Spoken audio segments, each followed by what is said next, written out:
Hi everyone, I'm so happy that you're here to join me for the Way of the Animal podcast. So on today's podcast, I thought it'd be quite fun to talk about what animals have taught us. Alastair's here as well. Hello. That hits the us. Do you want me to start? Sure. Start somewhere? So about what they've taught us. Well, yeah, you start and we'll see where we go. Well, yeah. Well, it's just I'm fully aware of what my dogs, the horses in my life have taught me, but only in hindsight a lot of it. Yeah, it is always after the fact that you realise, oh, that was a lesson, and yeah, I've learned something. It's not even like a lesson. It's just they have taught me so much about being me and being human, and like helped heal me, helped me be a better person. Yeah. Because they like my thoughts are is they like to restore balance. You know, their thing is to live in balance and harmony. Even though it doesn't seem like it all the time, but whatever they're doing, they're always trying to get back to that feeling of balance and harmony. Definitely, you see that with animals if you're unbalanced. Not you specifically, but if a person in general, not you, is unbalanced, animals struggle with it. And certain animals will try and get away from it. Certain animals will try and make you balance out. And you see them do it with each other, like our dogs especially. The dogs are great because we have a pack of dogs, so they interact differently with each other. But you see them do that with each other. If one dog's out of balance, the rest usually try and make it balance out. Yeah, try and help it or force it. Yeah, they tend to be more of the, oh, you stop being stupid. Well, but that's interesting because that is a human sort of technique as well. Yeah. Is, you know, they use that shock to snap people out of whatever is going on with them. Yeah. Bring them back to themselves, and then they tend to calm down. So, you know, the animals kind of show us how we can help ourselves as well. That sort of, that sudden, just, you know, quick change of distraction, you know, breaking the cycle. Yeah. So it kind of, this came up a little bit because we were talking with Nicole, our kickboxing coach, and she was talking about some of her counselling techniques for different things. I don't even know how we got on the topic, but I was like, oh yeah, the animals do that. Yeah, the animals do that. You know, there was a lot of that came through, and it just made me realise I have learned so much about being human, about human psychology, because we're animals, you know, being human, we are actually animals from the animal kingdom. So I've just learned a lot about being an animal. And that's why, for me, like, my branding is the way of the animal. Yes. Because I've noticed that the animals show us how to be, like, balanced and in harmony. They can guide us in ways to bring ourselves back to ourselves. Definitely. It is interesting. It's funny how you don't always notice the lesson or the learning at the time, but quite often when you look back on it, it's like, oh yeah, you know, it's more of a retrospective, or certainly for me it is. I think the more I'm spending time with animals, the more I'm learning as it's happening, or seeking answers as it's happening, if that makes sense. You know, I'm just kind of, okay, so why is this happening? And, you know, what can it teach me about me, or how can I help in a way that's balanced? You know, it's like, so going straight into the animals, you know, there's Bria, who is now 13, nearly 14 years old, but she taught me a lot about reacting, or not reacting, as the case may be. Definitely. Because her, she and I say had because we've worked through it, and I'm really pleased with it. It comes out occasionally, just little bits, but fear, aggression. Yep.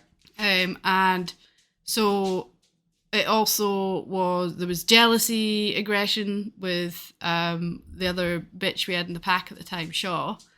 But what I noticed quite early on was if she was going into the aggressive mode, so she would get really uptight, and I could see her body shape Like the change. tension in her body. There was just like beyond that, they've taught me so much about Body language. Yeah, body language, and noticing the little minute changes. But back to the story, what she would do is she would go into that stance, start growling, and look like she's going to attack. And if I went in to her, I was like, "Hey, don't attack!" She was gone. She would attack. That would be it. You added the energy into the situation. Yeah. So if I came with the same energy she's already producing, she was gone. And this all amazed me every time. If I went, "Hey, Bria, come on, Bria, here, Bria, come on, it's enough now," she'd just go. I'm looking around. I'm doing the actions. But what she would do is she would almost keep the body stance, look at me, and then when she looked at me, it just all went. Yeah. And then she'd come to me And diffuse it. Yeah.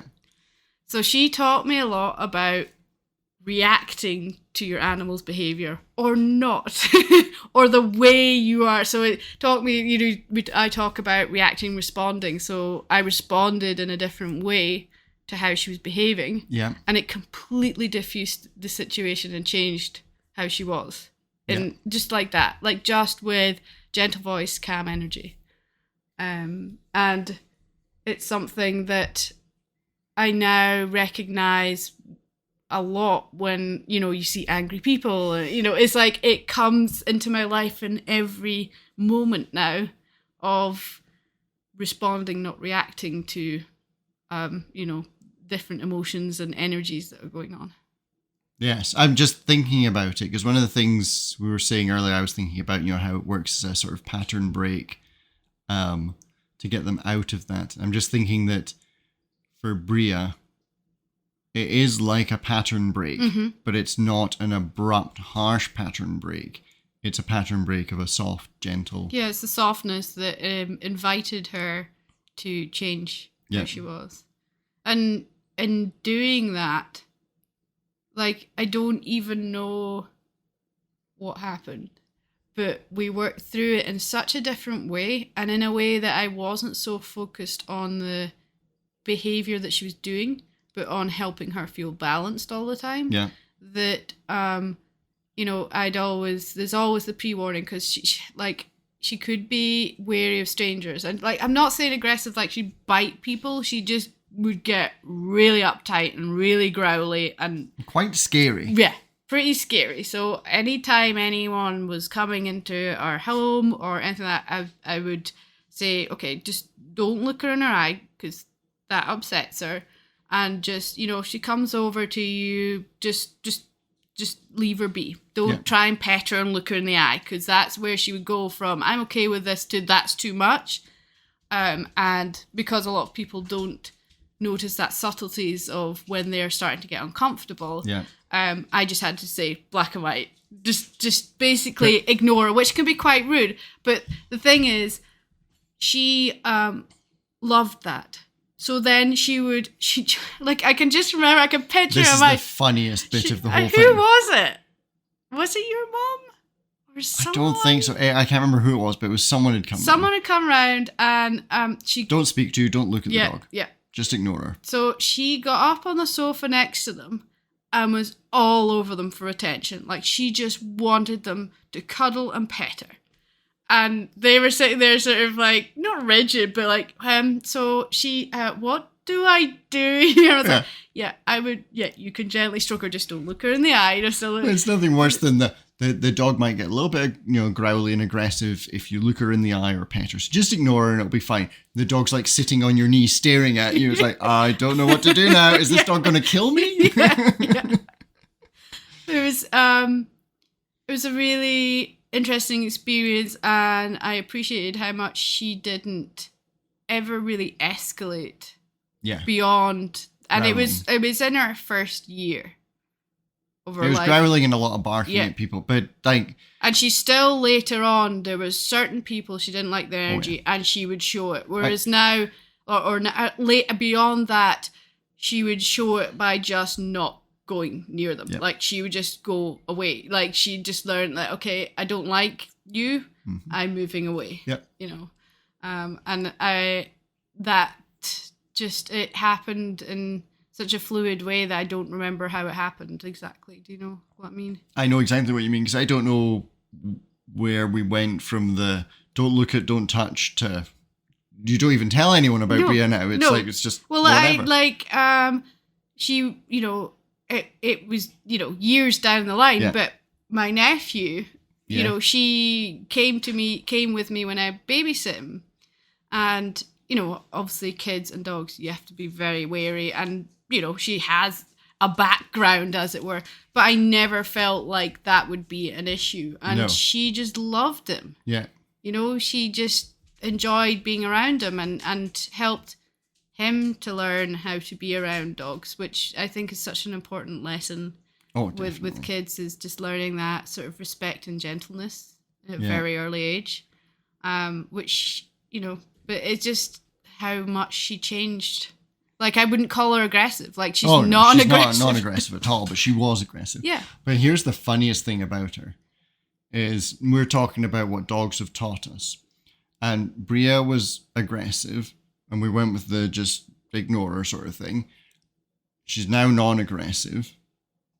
How did that happen? Because I don't think she taught you the full lesson. Because it's like, I don't really know how she changed. No, she taught me.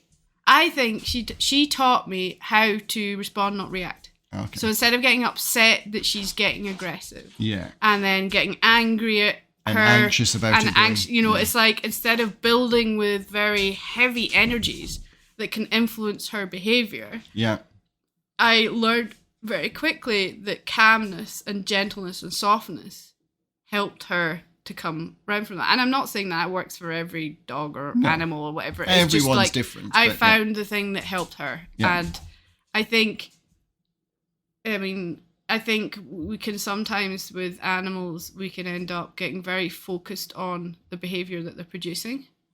And in that, we end up sort of making it into a bigger thing than it is. And it generally is a big thing. But you could end up like just making a mountain out of a molehill. There's definitely a thing of focusing on the negative behavior that they may do and getting worked up about it. Then you go into the situation all anxious and worked up. They know you're all anxious and worked up, and it just makes things worse. And that works with all animals. It's like horses, if you're competing or anything like that, jumping, whatever. If you're really anxious and nervous, the horses get anxious and nervous, and they're less fluid and less able to sort of react the way they need to. And then you get the sort of the crazy horses that you end up going to a competition and they're just high as kites. But a lot of that comes from because you've become high as a kite about getting anxious about the whole thing. But one of the ones that I think is quite interesting, especially with our dogs and with you, is them teaching you, I don't know what the word is.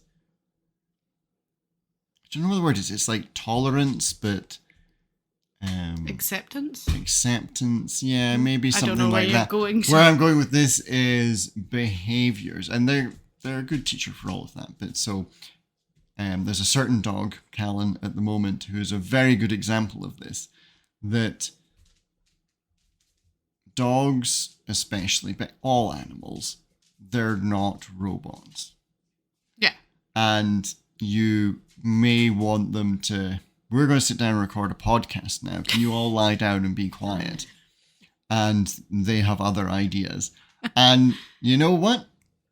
You just have to let it be. You just have to. I am walking around the room picking up a bone and a ball because progressively taking toys away from him. Because it tends to escalate because he's a puppy. Like, the play starts quite quiet. The next thing, you know, it's chaos. But yes. But there's definitely a lesson to be learned in there, and it's with all animals, that them expressing behavior is a form of communication. And a lot of people struggle with that when you don't want them to express their behavior. You know what I mean? Yeah, and it's really interesting that, there seems to be a way, some people want their animals to be robots. Yes. And I've noticed, and a really good example of that is that we've come across a lot is sheepdog training. Yep. And we trained our own border collies to be sheepdogs, just learning by the fly, watching a few DVDs, having seen people do it. We just did it ourselves. And then there's trainers that train them, so you can, there's like multiple ways. You can send your young dog away to get trained, or you buy a trained dog. And a lot of the trained dogs are trained for trialing. Yep. So that's where they have a sheepdog trial, so it's a competition, so they have a particular layout where the sheep have got to come through gates, or you may have seen it come through gates, they have to separate two off and pen them and move them around the field, and that's the sort of setup that the dog gets used to. So then it tends to be those dogs, what they're taught to do, a wide outrun to a fence line. Yep. So they'll always run real wide to a fence line to prevent moving the sheep before they get there, which is great. Yep. Not moving or disturbing sheep before the dog's in the right position to steer them is a good thing. Yep. But this leads into, we've noticed when trained dogs that have kind of failed trial ones, they're not as good, and then people have bought them for their hill dog work, where there's no fences, is that when they get out of the field and onto a hillside, they have this robot way of behaving where they don't use their own natural instincts and their own brain to figure out what they need to do. Mm-hmm. They go on what they've been taught. Yep. So they'll look for a fence line to run to. On the hills, there aren't many fence lines. So then they run really far out. And one of the funniest things is, I've seen it so many times with farmers. I'll send my dog out, he'll say, and send the dog out. And then you have to wait for so long because the dog has gone so wide on these sheep. They're like just in front of us. Yeah. It's just because that's all they've been taught. Whereas because we taught ours, I would say in the field, on the hill, they learned to look for the sheep themselves. They learned to figure out where the sheep were. They learned how to balance the sheep themselves with us. It was much more organic learning, and I think created a very dynamic partnership because of that. I think with dogs, especially working dogs, the bond you build with them and the things they teach you and the reflections of yourself that they give you is so much more intense than just with a regular pet because of that. And what you're saying about the training is definitely, I noticed that because I've had a lot of headstrong dogs, but I generally make headstrong dogs because I want them to think for themselves. And I want my dogs, which all of mine have been able to do, in that situation, they're out of sight of me, and there's animals they have to round up. They have to decide how best to handle the situation. And I'm not going to be there to help them, so they make their own decisions, which is fantastic.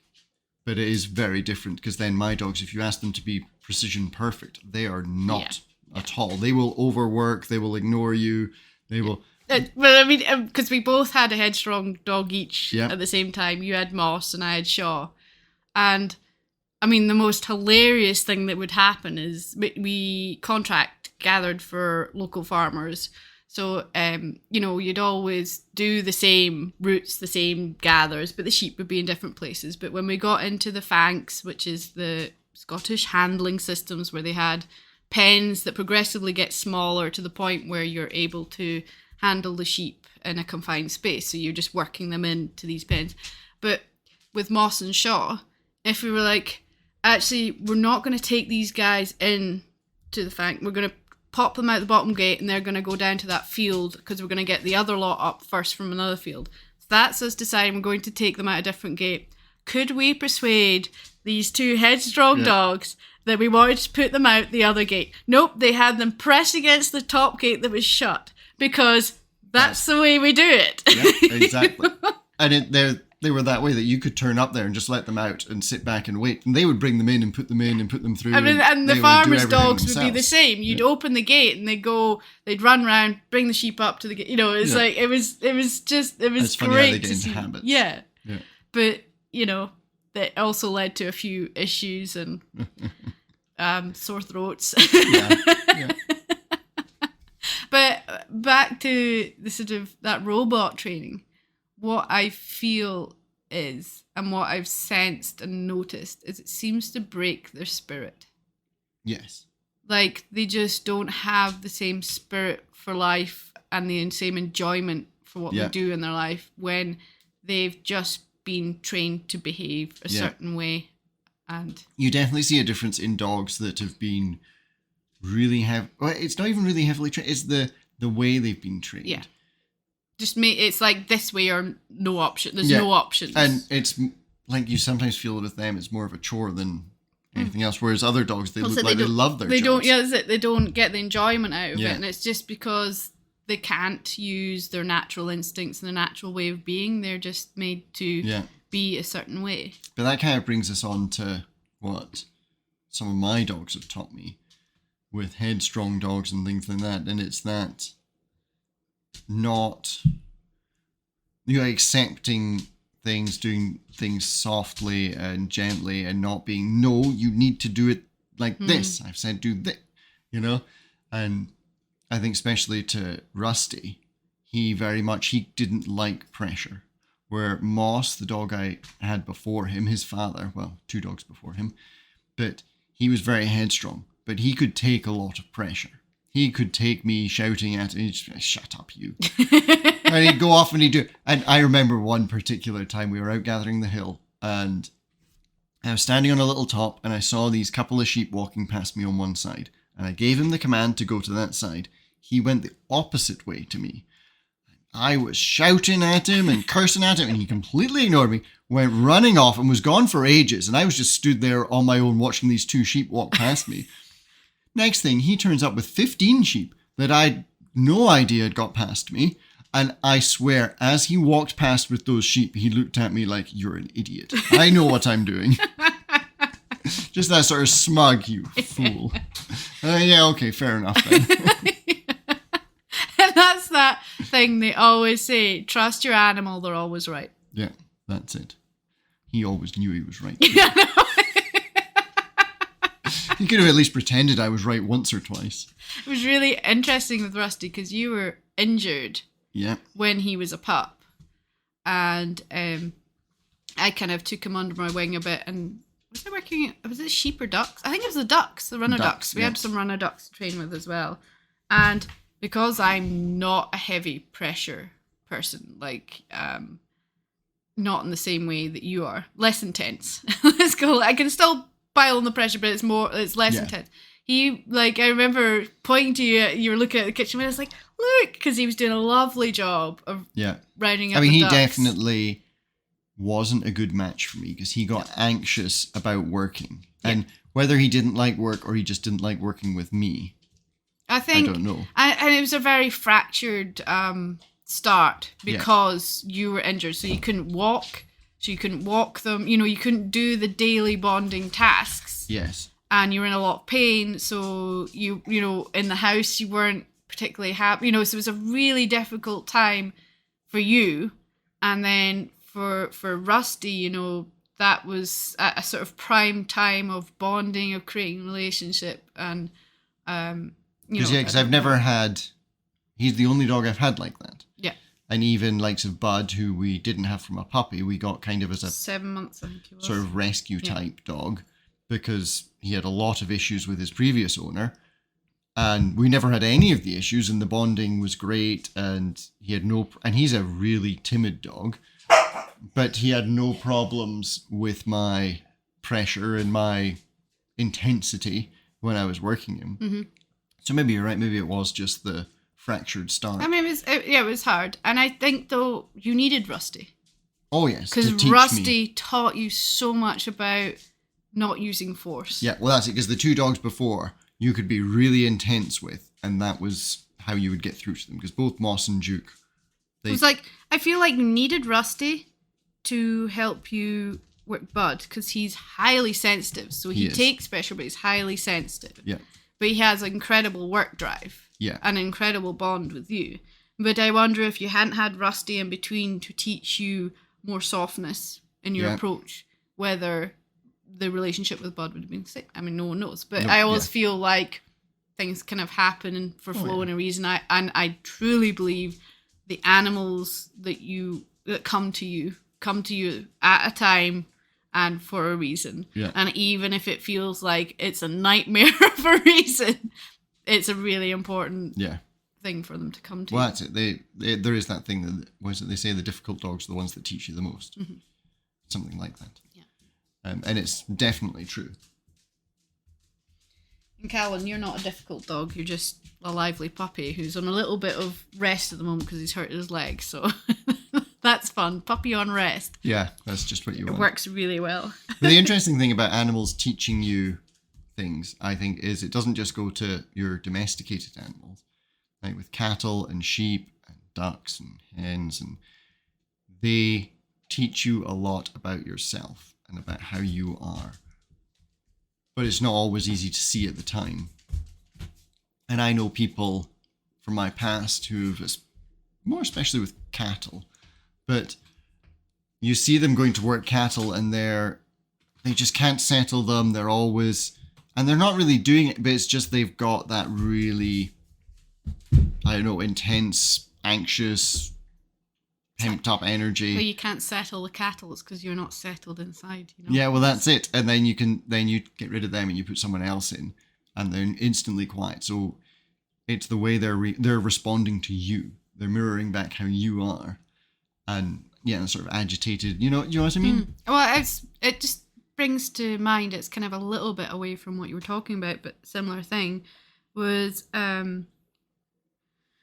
It was dog trainers or something like that, and they took them out to a large field with some sheep in them, and went into the field with the sheep. I can't remember if they're in vehicles or whether they're walking, but the point of it was they asked, like, when did you think, where in their approach do you think that you started influencing the sheep's behaviour? Yeah. And everyone said way further in than when they actually did. Yeah. And that's, that is learning the subtleties of the influence of your energy on people and animals around you. Oh, yeah. And certainly with flock animals and herd animals is, they move together as one to stay safe. Yep. And, learning that ability to not influence them from a distance because your energy's good. Yep. And knowing where that line is. And I even remember I went to a talk with Barbara Sykes. Oh yes. And she was holding someone else's flat coat retriever, who are known to be quite placid dogs. Mm-hmm. And then she got someone to walk from the end of the room towards the dog. She's like, right, when do you think you are influencing the dog and watch? And it was a huge distance away that flat coat showed a behaviour in response to that person walking towards them.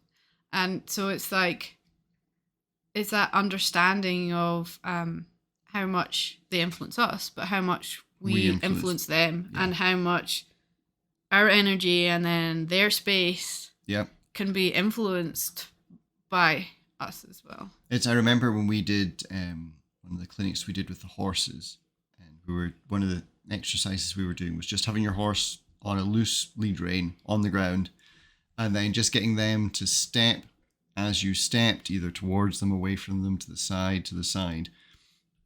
And if you focused and worked on it, and you couldn't do it for too long because it took a lot of concentration from the horse too, because it had to really pay attention to you.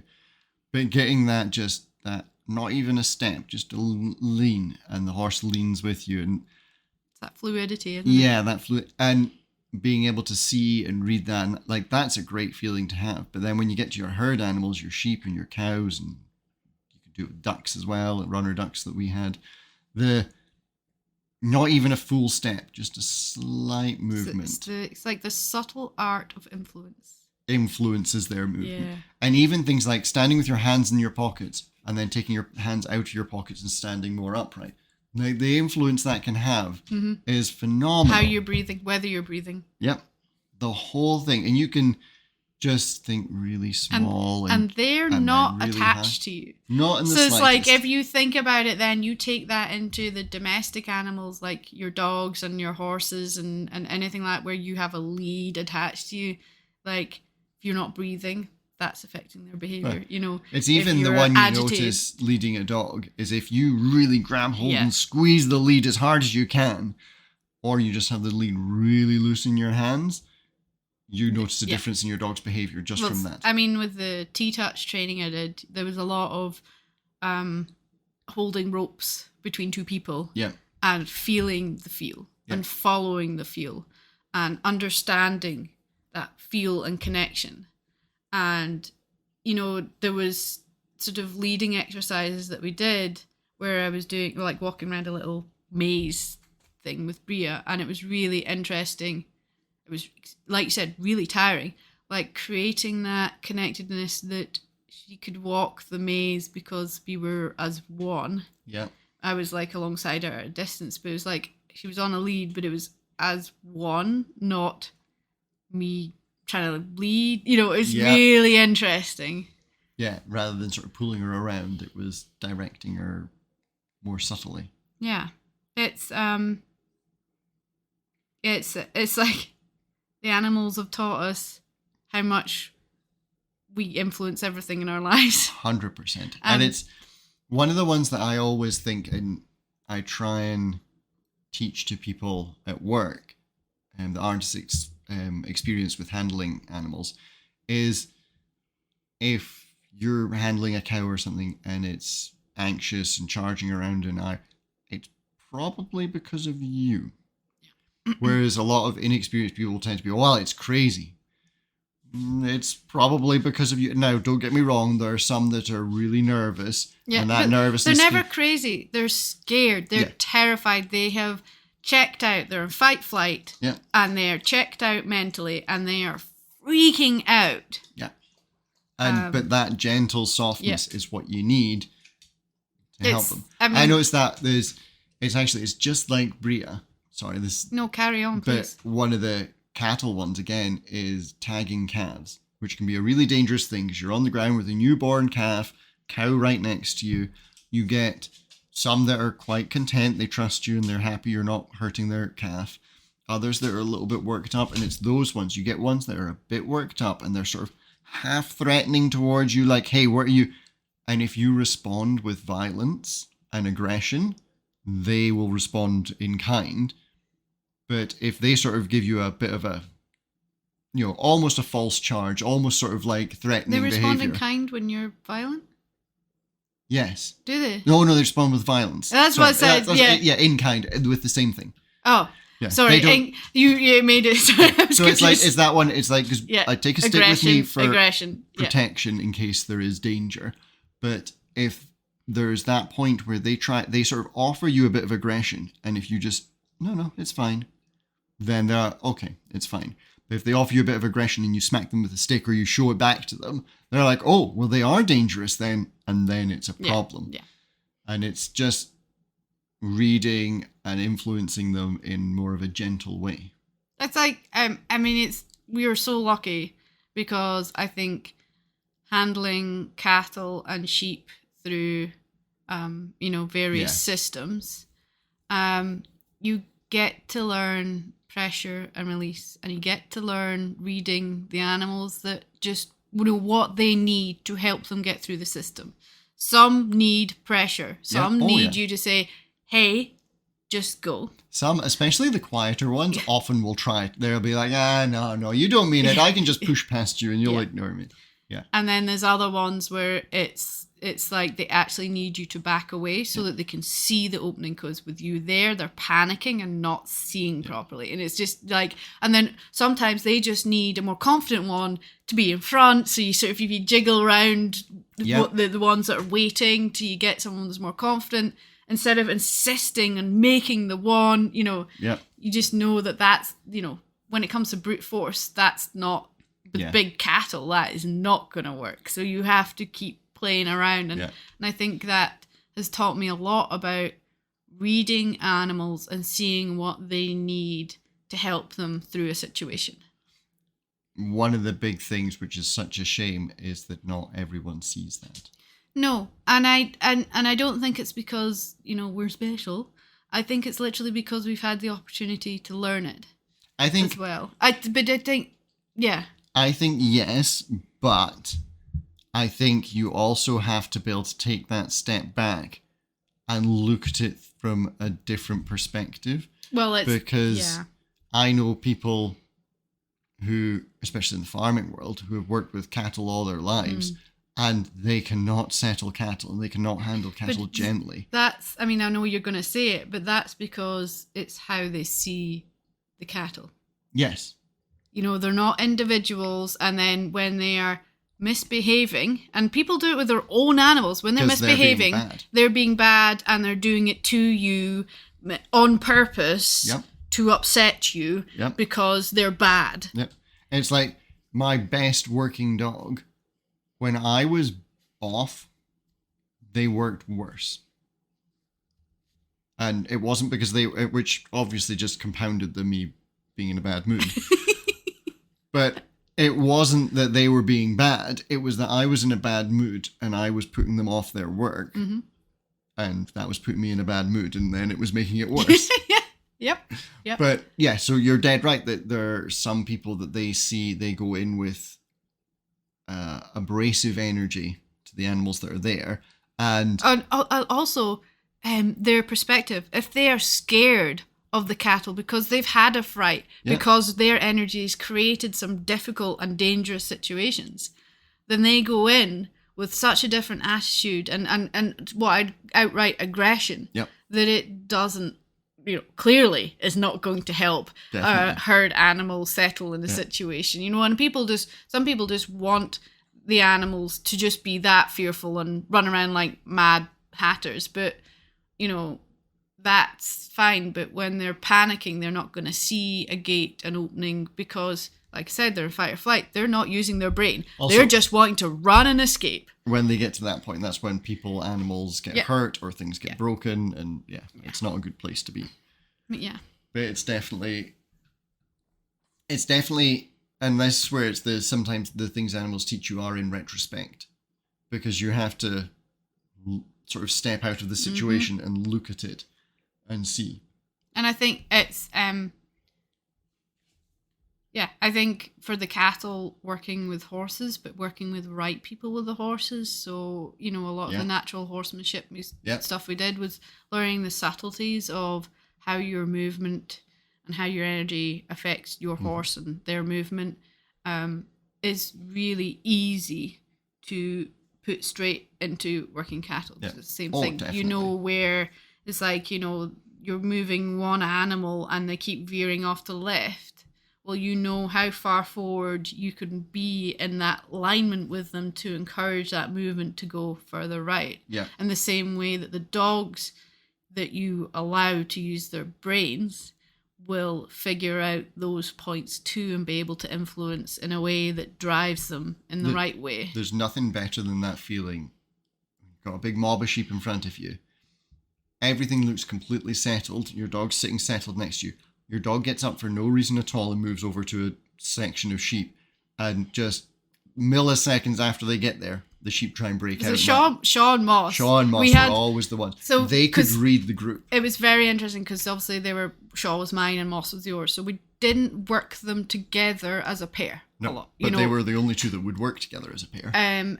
So we had one opportunity. I remember the particular day at E. Mackay's, and we were going along Ballygown there, putting the sheep along the shore, and the pair of them working together.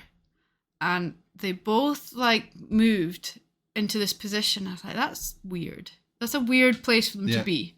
And the next thing, all these lambs tried to break back from that position. I was like, They saw it coming. They saw it coming. They felt it coming. They knew that something was coming right there. And they were obviously bang on the right position. And it happened like a few times within that drive along the fields there. The strangest reminiscence of dogs. But those two, because Shaw was terrible for not trusting other dogs.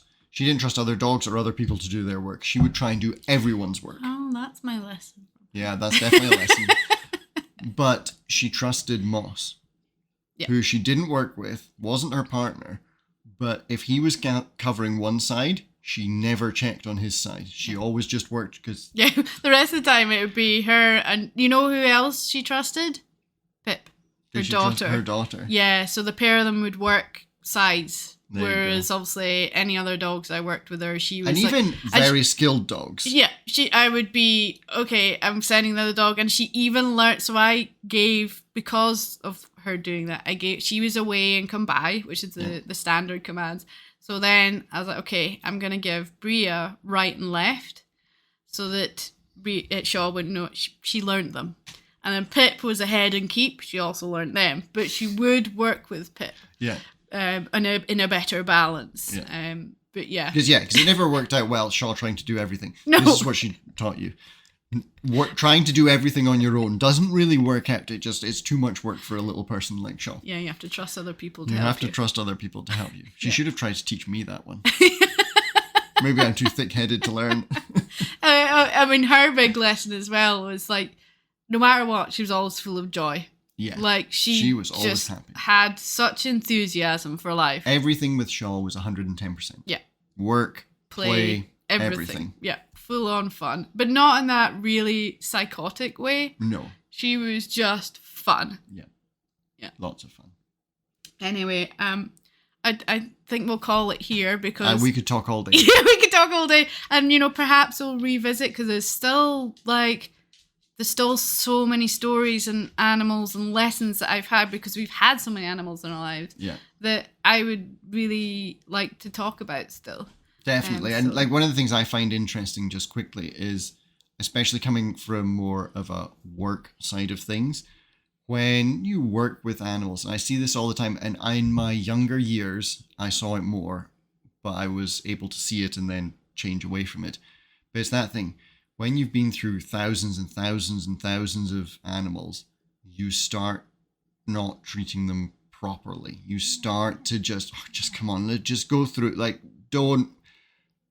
And you don't read the situation as well, and you get to that more wanting robots and forceful. Get lazy. And yeah, maybe it's lazy. I don't know what it is. It's lazy. It's like you want the outcome, not the process. Yeah, I don't know, or not taking time, or I don't know what it is, but there's definitely that thing. And even every job I've had working with animals, I've seen that side of being able to fall into that, working with horses, working with cattle, working with sheep, and what I find for myself that I have to do is take the time, take the step back, look at what's happening, and not just try and force. Yeah, because your habit is to force your way through things. Are you saying I'm stubborn? No, I just said your habit was to force your way through things. You get quite headstrong, and sometimes because I'm the balance to that. So sometimes I have to say, hey, step back. I can't tell you what to do. So I'm like, hey, step back. Just have a wee think about that. Because, being not stubborn that you're not. Not stubborn and not thick-headed. Yeah, I can't tell you what to do. So, I don't know what you're talking that's where about. our relationship, our balance is helpful. Yeah. And that's definitely the thing that my dogs teach me. Yeah, definitely. Because you can do it with force, but it's not nice and it's not pretty, and it never produces the right connection and feeling that you really want. Yep, definitely. Well, we could go on forever. I know, you must stop. Let's call it there. I'm going to stop before we go on to something else. One more story. Thank you very much.